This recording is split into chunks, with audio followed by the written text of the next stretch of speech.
All right, everybody, welcome back to the top 10 games list of me and my friends. And so now we have the top 5 still to do. So let's start with number 5. Okay, so Copernicus's number 5 is a game that's similar to one of the other games he likes. It's called Forbidden Desert. Once again, this is a co-op game. I know he loves this quite a bit. I don't know much about it. I know that it's I think I would have to say it's fairly hard to play, but it is a co-op game. It's very hard to beat and win, from what I understand. So, and it comes in a nice tin box. So that's another thing that might be different about it, because Forbidden Sky comes in an actual box, and this is a tin box. So that is number 5 for Copernicus, Forbidden Desert. Okay, so Caffey's number 5 is a game I have played a lot. His number 5 is Clank. This is a deck building game. It's made by Renegade Studios, published by Renegade Studios, and it's also a board game. It's a board game, and it's also a deck building game as well. And I actually have Clank in Space myself. I don't have the original Clank, but Clank in Space didn't quite make it to my top 10 favorite list either. And neither did this one. But it's still a super fun game, for sure. It's a lot of fun. And so that is Caffey's number 5, and that's Clank. Okay, One Punch Ben has another game I don't know too much about. Well, I know something about it. His number 5 is Star Wars Trivial Pursuit. So obviously, if you know a lot about Star Wars, then you'll probably do well in this game, since it's trivia, basically, all about Star Wars. So, but I've never actually played it myself, and I can't say I know a ton about Star Wars. I'm more of a Star Trek fan myself than a Star Wars fan. So I don't know, I probably would lose at this game every single time. So that's One Punch Ben's number 5, Star Wars Trivial Pursuit. Okay, my number 5 is called Above and Below. So this is a game, once again, by Red Raven Games. It's a storytelling game. And you basically have this house that you've built above ground here in a random spot almost, if you will, and you discover this huge underground world with all sorts of people, humans, fish folk, maybe. The local residents are known as logos, and that's the logos right there. They're not super aggressive. You might even find one or two that might want to join you in your town, above ground even. And so you'll be recruiting people into your town. You're going to be building a town. You're going to recruit them to get more people. That way you can send even more people down here to the Great Below, down here. And obviously you can't go by yourself, because it could potentially be dangerous, because you don't know what you're going to run into. So you always go down in twos, and sometimes you can even go down even more than just 2 people to have possibly a successful journey. And the adventures are kind of random. You just don't know what to expect when you go down there until you go down there. And you might have a completely different experience than other players playing the game with you. And another thing I like about this game is when you play a game, unless it's a simultaneous playing game, which most games are not simultaneous playing, usually in most games you're waiting for your turn, or you're planning out your next move for your next turn. But in this game you have something you can do. At least once every 2 turns you do, most likely. So when you go down into the Great Below, another player is going to read what you encountered down there. So they're going to have a lot of fun just talking about it and reading what you're going to encounter down there. and maybe even holding in some laughter of what's going to happen to you depending on what choices you decide to make while you're down there. So this game, Above and Below, is my number 5. Above and Below. Awesome game. Okay, so now we're moving on to number 4. Number 4 is next. So, Copernicus's number 4 is a game that I enjoy playing quite a bit, but once again didn't make my top 10, and that is Tiny Towns by AEG Games. Now, this is a pretty fun game. You can have up to 6 people play with you. It takes maybe 45 minutes or so. You're going to have a grid, a 4x4 grid, I think it is, and you're going to try to build a town onto it. You're going to put down various resources in a particular pattern, almost kind of reminds me of Tetris type pattern. And then you're going to plop down a certain type of building, and you're going to play with a variety of different buildings. And even though technically it's hard to believe, but this is a game with animal critters. So that looks like a bird. There's some mice over there, and I see some squirrels in the background. So this is like a fantasy critter type race game, sort of, and there might even be some animal critter people on some of the cards too. But you don't see there's no animals involved, at least in the grid and stuff like that. But still, it is a pretty fun game. It has a nice, cool solo variant. Wingspan has a solo variant. This one also has a solo variant, and I enjoy playing the solo variant for this game. Maybe even more than the solo variant for Wingspan. So that is Copernicus's number 4, Tiny Towns. Okay, so Caffey's number 4 is Terraforming Mars. Oh, this is a fun game. So Terraforming Mars is by Stronghold Games, and you're going to be basically terraforming the planet, and you need to do that by getting a certain amount of ocean tiles out on the board, raising the oxygen as high as it can go, increasing the temperature as high as it can go, because it's in the minus. It starts out in the minus degrees area, so you definitely want it to go above freezing for sure. And you're going to be maybe even building some cities as well. You're also going to be planting greenery, so there's going to be greenery tiles involved. There's just tons and tons of cards. You're not going to play with every single card. You're not going to see every single card in this game. There's various expansions for this. I always play Terraforming Mars with Prelude. So that is Caffey's number 4, Terraforming Mars.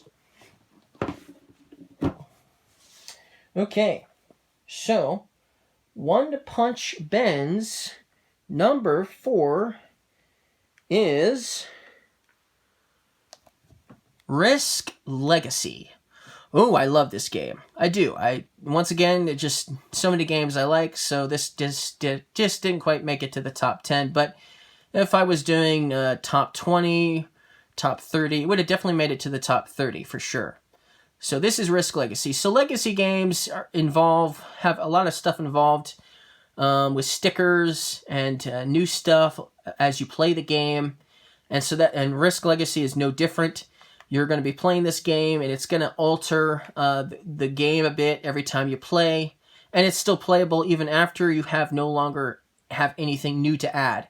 So it's really fun. But other than that, it's fairly like regular Risk, except it might end differently sometimes when you're playing Risk Legacy, adding new stuff as well. It even adds factions to the game, so each person starts off with a faction. Each faction has a different name, so that's really cool. So that is One Punch Ben's number 4, Risk Legacy. Okay, so my number four is another Red Raven game. It's called Deep Vents. This was, I played Above and Below. It was the very first Red Raven game I ever played. But when I heard about this coming out, I actually bought this first before I bought Above and Below because I love animal games, and this does it in a big way. This is all about animals that live in the depths of the ocean, like vampire squid, goblin sharks, giant squid, lanternfish, all sorts of deep sea creatures, and you're trying to collect archaea, and you don't really get that many points in this game, but you're trying to collect as much archaea as you can, and maybe even some seashells as well. And the seashells look really cool in this game. And you're also, because it is the depths of the ocean, everything down there, pretty much everything that lives down there, is a predator. And so in this game, there's going to be a lot of tiles, a lot of animals that are hex tiles that are going to involve you attacking other players. And so this is definitely maybe not a game you'll want to play if you don't like games that are overly aggressive. But because it has a lot to do with the depths of the ocean and the animals down there, you don't really notice the attacking all that much, unless a colossal squid shows up or something like that, or there's a volcanic eruption down there. You don't notice the attacking all that much. And so this is another reason why it made it to my number 4. It's a Red Raven game, and I like his games, Ryan Lockett's games very much so. Red Raven's games very much, but it's also about animals too. And so that's why this is above and below on my list. So that is my number 4, Deep Vents. Okay, so let's move on to number 3. Number 3 is next. Okay, so Copernicus's number 3 is, once again, it has shown up. Terraforming Mars has shown up again. So we already talked quite a bit about Terraforming Mars. I will say that the solo variant for Terraforming Mars is quite fun indeed. I really enjoy it a lot. And we won't talk any more about this because this will likely show up again in this video. So that is Copernicus's number 3, Terraforming Mars. Now, Caffey's number 3 is also a game that we just showed. It's Risk Legacy. So he obviously also likes this game a lot as well. So that's his number 3. We already talked about it quite a bit in the video, so we will move on. So that is Caffey's number 3, Risk Legacy. One Punch Ben is up next. And his number 3 is a game called 7 Wonders. Once again, this is a game that looks like it's in a tin box. And I don't know much about it. I tried to play this once, but when we tried to play it, we only had 2 people.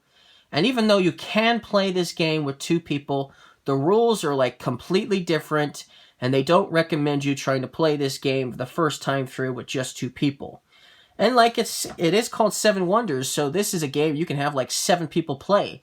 And so the more, the better, obviously, for this game. But that's all I know about 7 Wonders. Because, like I said, we tried to play it with just 2 people, and the rules were just way too hard to figure out, since we had no idea what this game was really like with more players. So that is One Punch Ben's number 3, 7 Wonders. All right, so my number 3 is Terraforming Mars, and what do you know, it showed up again. So me and Copernicus put this as our number 3, both of us. We think alike on this game, anyway. So Terraforming Mars. So, we already talked quite a bit about this game.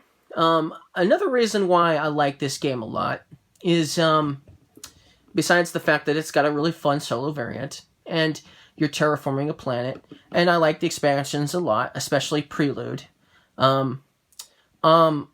is because there are some animals involved. Because, once again, if you're going to terraform a planet, you need to have some animals on the planet in order for the planet's ecosystem to thrive and survive.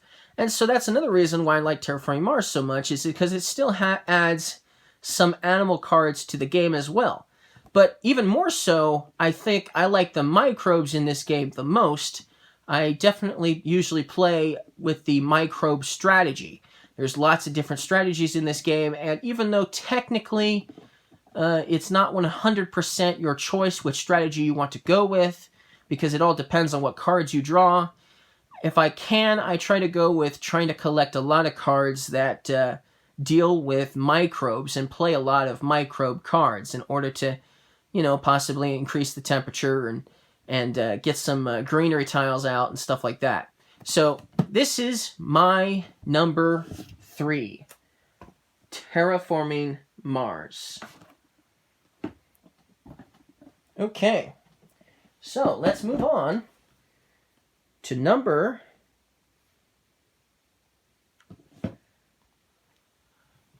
2 is next. Number 2. And so, Copernicus's number 2 is a game that has been around for ages. And that is chess. This is his second favorite game, chess. It's everyone, I think just about everyone has grown up with chess. I, in fact, used to play chess a lot with my dad. But as far as strategy, and there's a lot of strategies involved in this game as well. And, but with all the new games out these days, for me, it just doesn't really cut the mustard.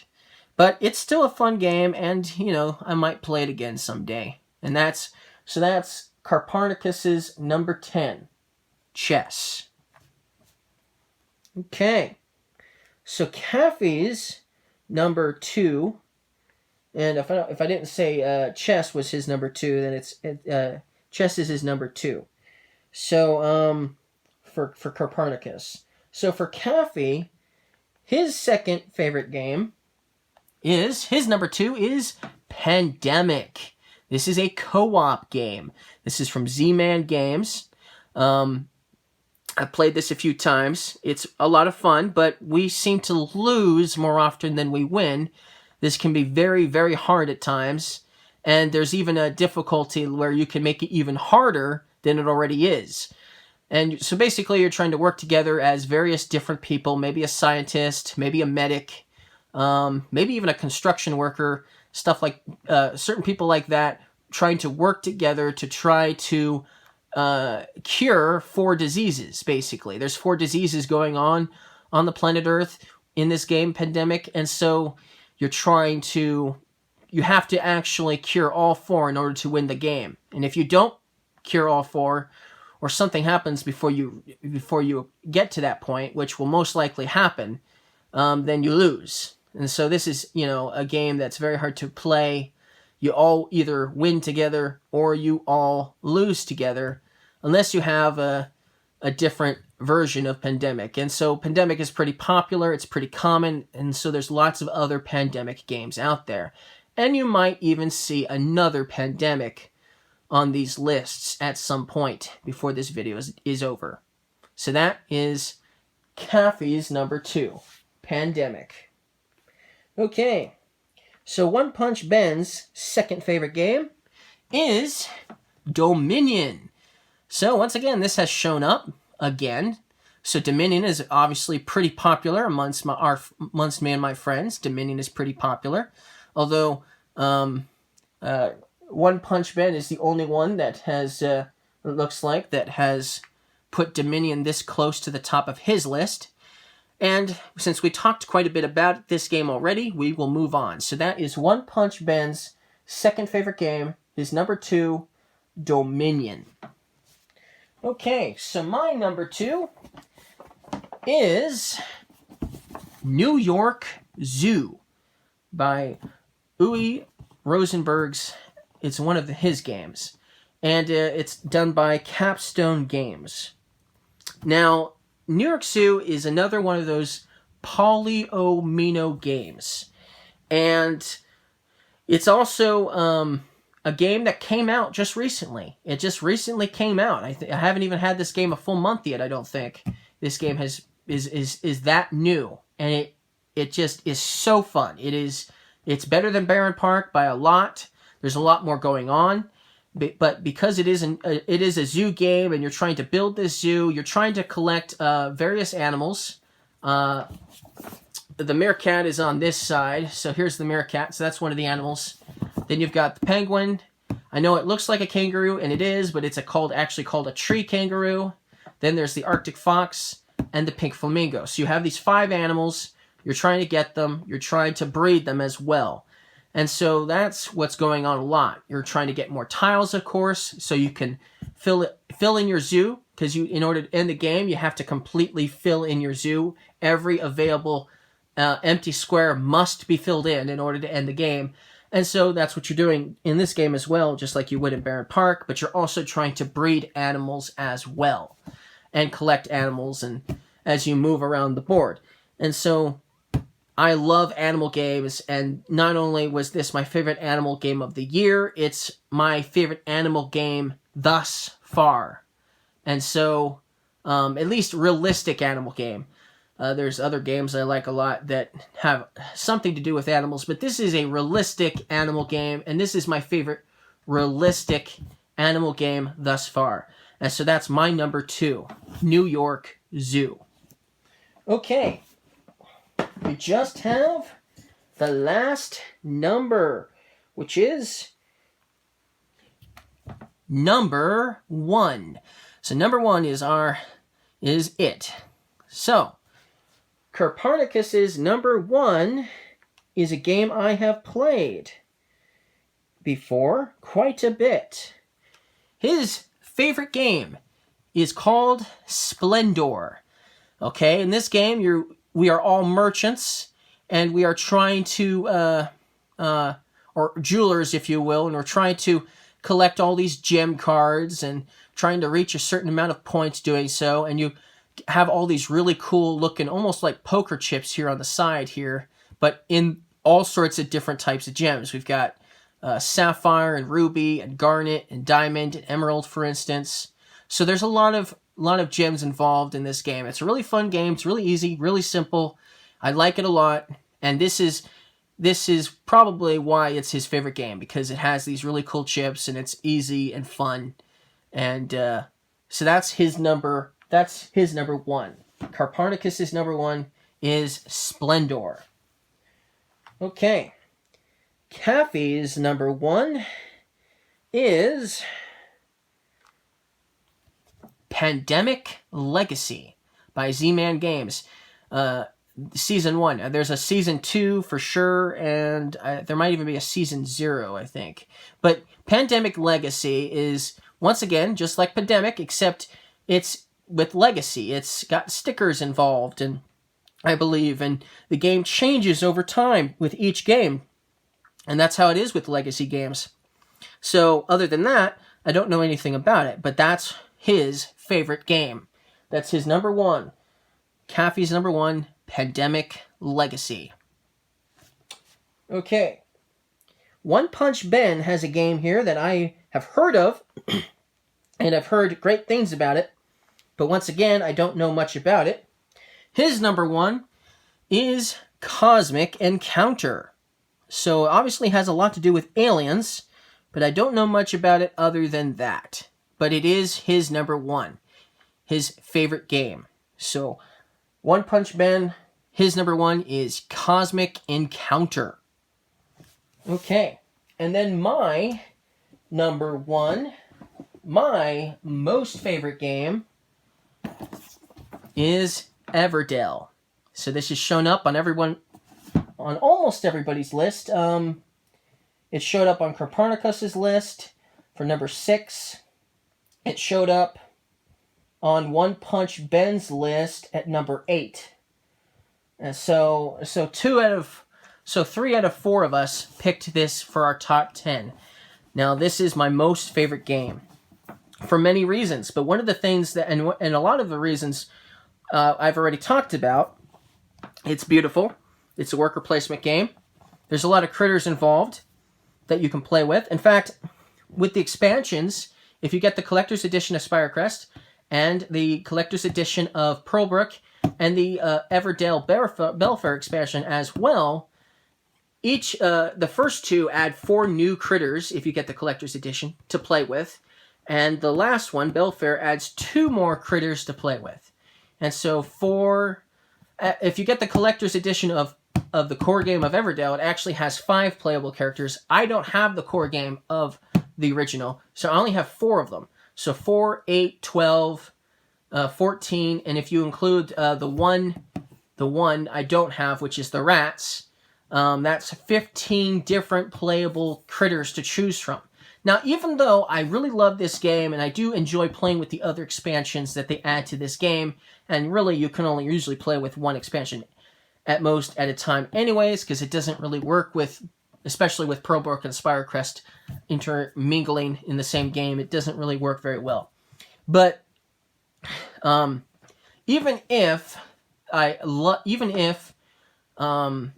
we just play with the core game, and I do enjoy this game by itself without the expansions a whole lot, I will always want to have access to all of the other critters. So even if we're not playing with Spirecrest, I'll probably still play with the lizards or the Azultals, for instance, because those are my 2 favorite critters in this game to choose from. And so I really love the critters, and they will always be accessible for everybody to choose from. So everybody can choose their favorites to choose from, and I like almost all of them a whole lot. As long as I don't get stuck with the mice, I'll be a happy camper with this game. And since there's 14 to choose from, that won't happen, since this is a 4 to 6 player game if you include the Belfair expansion as well. But there is one other thing I'll mention that I love about this game, and that is the solo variant. This has the most fun solo variant. Now, Tiny Towns has a solo variant. Terraforming Mars has a solo variant. Wingspan has a solo variant. But in this solo variant, you're playing against Rugwort. And even though I don't have the rats, you can choose another critter meeple instead of the rats. I usually choose the mice, because that's close enough for Rugwort and his gain, if you will. But it makes me feel like I'm actually playing against somebody else. If you're playing solo variants in the other games, you don't really feel like you're playing against somebody. But if you play the Everdale the Everdale game solo variant, and you're playing that against Rugwort, you really do feel like you're playing against somebody else. Not 100%, they're still doing things differently than you are, but you get the feeling that you're actually playing against somebody else, you're competing against somebody else. And that's another reason why this game is so awesome. Now, once again, this is not very down to earth, not like New York Zoo is anyways, but it is an animal game still, with all these awesome critters to choose from, and the game is so fun. And that's why this is my number 1, my most favorite game, and that is Everdale. Alright, well, thank you guys for watching these videos. If you watched them all the way through, thank you guys so much. And if you're Caffey or Copernicus or One Punch Ben, I hope you guys enjoyed watching and hearing about your other friends and seeing what they were interested in the most, and seeing how close some of the games were on your list as well, or my list. So thank you guys for watching, and I'll see you guys again soon.